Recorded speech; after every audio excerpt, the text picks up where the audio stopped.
So there was this woman at a cocktail party in Palm Beach, and this guy walks up to her, and he says, you know, I'm really looking for someone to spend the rest of my life with, and you know, I'm really a big catch. And this woman's like, what an arrogant whatever.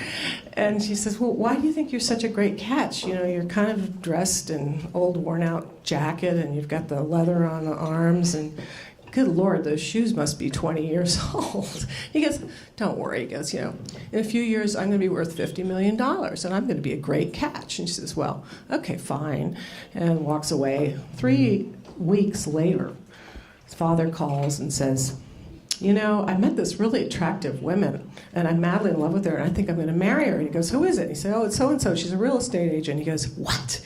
That's the woman I picked out.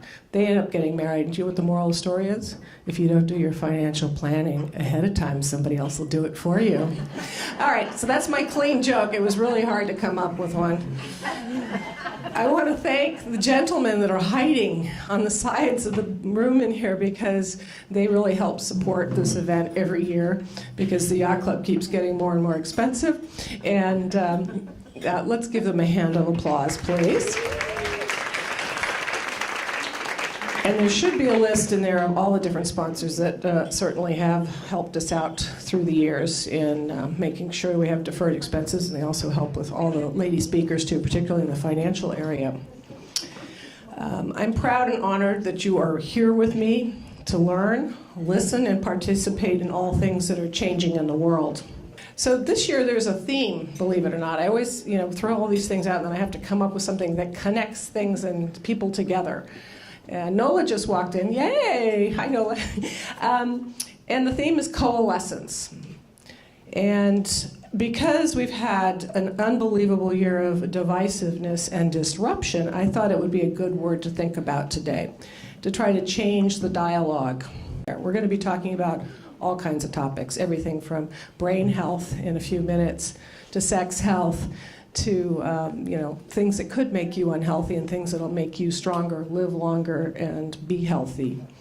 I just like this word, coalescence. It means together. And the last half of the word comes from the Latin word alcere. A Latin verb means to grow up.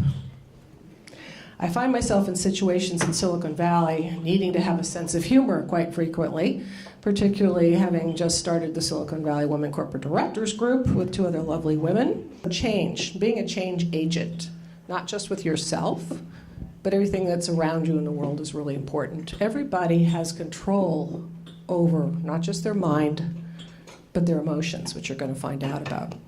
Change occurs when there's displacement.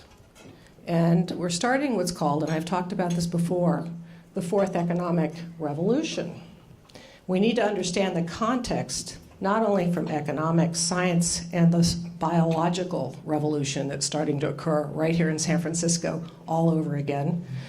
The first industrial revolution, as you all remember, began in Britain in the late 18th century, and it was the mechanization of the textile industry.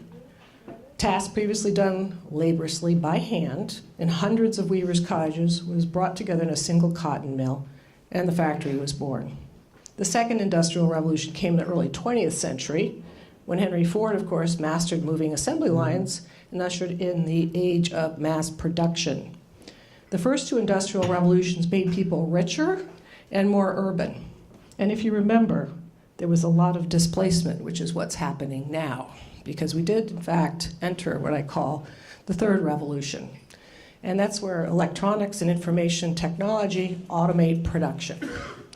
Everything went digital. And this is fairly recent. If you think at Moore's Law, which was supposed to be 18 months in having technology change, everything's changing faster and faster, and that creates a lot of anxiety in people.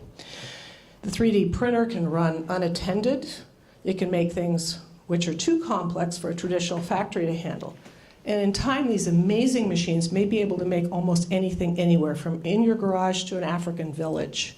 The geography of supply chains are changing. An engineer working in the middle of a desert who finds he lacks a certain tool no longer has to have it delivered from the nearest city. They can simply download the design and print it.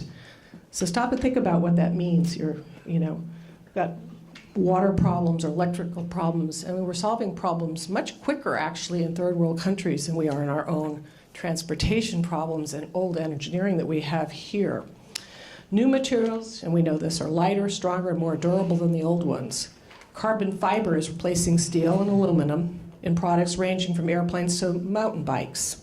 We won't talk about the political ramifications of making sure that steel and aluminum are kept at certain prices in the United States. That's an aside, I'm not going to be political. New techniques let engineers shape objects into a tiny scale. Nanotechnology is giving products enhanced features, such as bandages that help heal cuts, engines that run more efficiently, and crockery that actually cleans more easily or cleans itself. Genetically engineered viruses are being developed to make items such as batteries. And with the internet allowing ever more designers to collaborate on new products, the barriers to entry are falling. All you need is a laptop and a great idea. Most jobs will not be on the factory floor, but in the offices nearby, which will be full of designers, engineers, IT specialists, logistics experts, marketing staff, and other professionals. The manufacturing jobs of the future require more skills, and that's what we need to teach our children. Because, frankly, they're going to have 8 different jobs over their career. There will be, we already know this, it's happening. People flip jobs, particularly in the Bay Area, almost every year and a half to 2 years. Labor costs are growing less important. Originally, the first generation of an iPad was, anybody remember how much that cost? $499. Included only $33 of manufacturing labor, of which the final assembly in China accounted for just $8. Offshore production is increasingly moving back to rich countries like the United States, not because Chinese wages are rising, but because companies now want to be closer to their customers so they can respond more quickly to change in demand. So that's where this whole secondary manufacturing is absolutely exploding in the United States. The Boston Consulting Group reckons that in areas such as transport, computers, fabricated metals, and machinery, 10 to 30% of the goods that America now imports from China could be made at home in the United States by 2020, boosting American output by $20 billion to $55 billion a year. Kind of an astounding economic number if you think about it.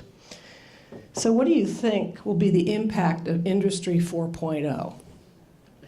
Or what we are now calling the Fourth Industrial Revolution. It's happening right now. It's all around us. It's hard to get our hands around it because it's happening so quickly. The latest breakthroughs in technology and medicine make the gap between man and machine ever narrower. This revolution changes the digital, physical, and biological spheres. Are we transforming into who we want to become? In your packet, if you pull it out, there is an actual demonstration. There's a circle that shows you the fourth revolution. Take a look at it, because it's something I found that sort of put everything in one picture of what this fourth revolution looks like. It's pull it up so they can see it. Yeah, there you go. The speed of current breakthroughs has no historical precedent. In the fourth industrial revolution, computers learn and lead us on to make choices without us being conscious about it. Think for an example of our purchasing choices on Amazon. They're guided precisely by algorithms and machine learning. And do we really have control over what we're purchasing anymore?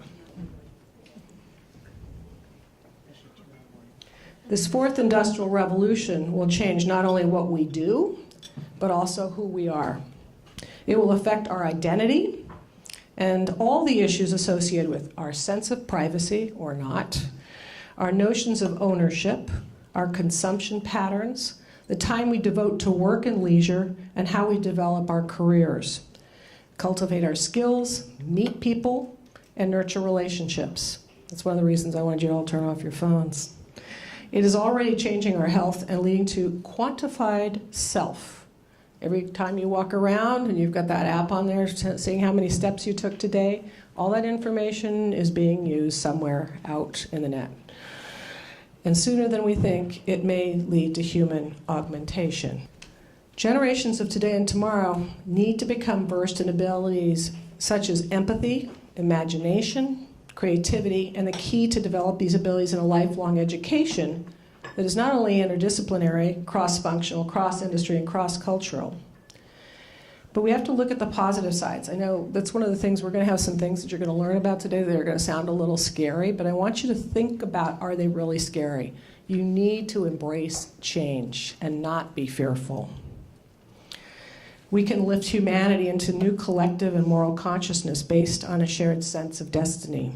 It's incumbent upon us all to make sure that this actually prevails. And I'm going to end with a quote from Yahya Ma.